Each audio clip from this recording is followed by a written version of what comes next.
எவ்வளோ ஆழம்னு காட்டினேன். நீங்களே முடியுறீங்களா? எவ்வளோ ஆழம்?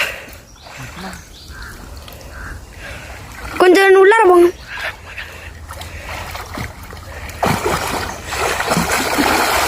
பாருங்க எவ்வளோ ஆழம். ஐயோ காப்பாத்துங்க. காத்தா நீச்சல். இது ஒரு நீச்சல். நான் எங்க போறேன்? நான் இறங்குனா தூக்கி விட்டு எறிஞ்சிடணும். நான்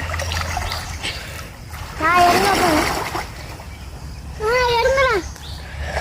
ஆனால் நான் இறங்கட்டேன். நீ இறங்குனா நீ வாய்க்கால நடுவாய்க்கால போயிடுவ. சரி அண்ணா நான் குளிக்கிட்டேன். வா கொஞ்ச நேரம் தான் இறங்குனா காலை கிழிச்சிடும். நீ வந்து விளையாடுறீங்க.